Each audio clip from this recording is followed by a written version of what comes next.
In this video, we'll go through a short example project of measuring a signal with the DS212 oscilloscope and saving the data. We'll be using a cell phone to generate the signal in this walkthrough. If you want to use a computer instead, please refer to the MATLAB function generator document. I built a super simple capacitive low-pass filter on the breadboard, and we'll measure and capture its output waveform. Let's first connect the cell phone. Then turn the scope on.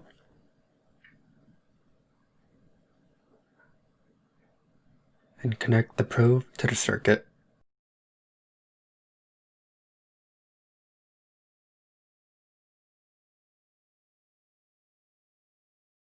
Set your phone's media volume to max and the frequency to 100 Hz to start.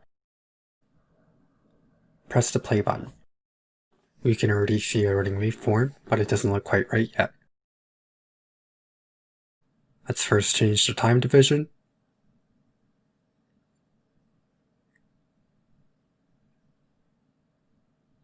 And the trigger level.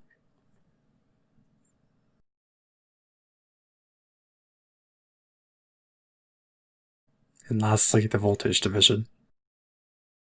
Once we have a nice looking waveform, we can move on to the measurements page. Here, you can tell the scope to measure a certain variable from the chosen channel and display the results.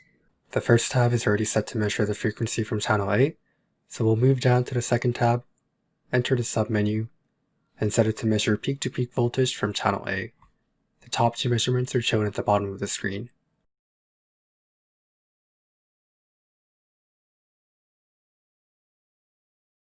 At this point, I'm going to save the waveform.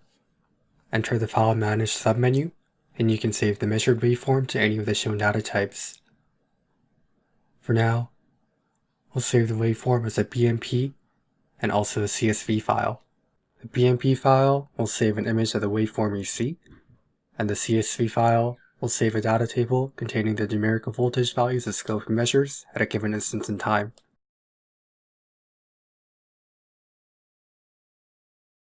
If you just want an image of the signal, you can press the Run Pause button and the S wheel at the same time to save a BMP file without having to enter this subpage. We'll move these files to a computer in a little bit. We'll try increasing the frequency.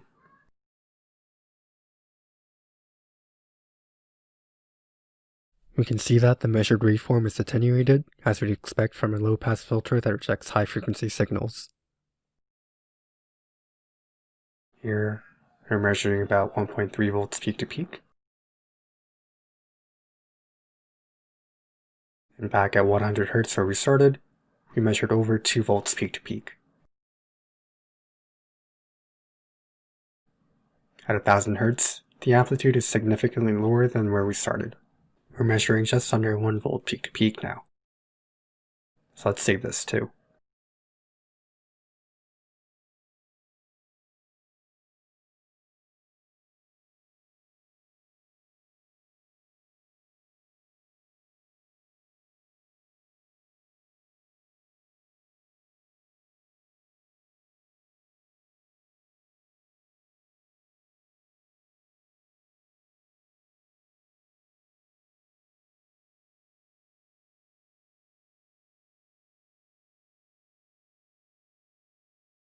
I'm going to measure one more signal, just for fun. This time, I'm going to play something that's not just a sine wave from my phone, and try to read the audio signal using the oscilloscope. In my case, I'm going to use a piano app on my phone.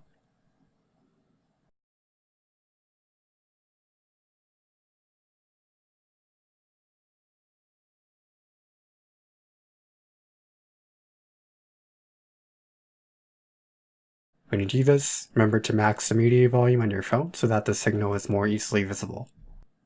If I play a note, I can see that the audio signal corresponding to that note is showing up on the scope.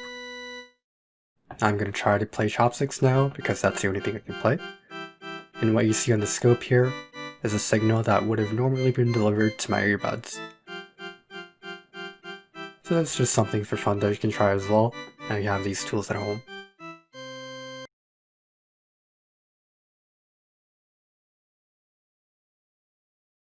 Now that we captured the signal using the scope, let's bring it up on a computer. If I plug the scope into a computer using a micro USB cable, I'll recognize the scope as a regular thumb drive. Power on the scope before plugging it in though, as the computer sometimes has trouble recognizing it when it's powered off, based on my experience. So now I can open a File Explorer and interact with the scope as I would with any other thumb drive. Here are the images I saved earlier, so we can take a look at these.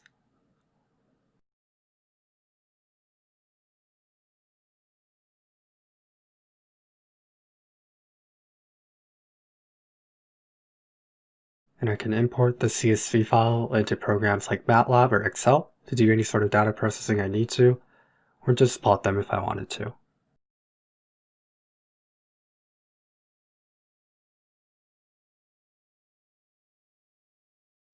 In this video, we went through an example project in which we measured two types of signals, captured the data, and exported it to a computer.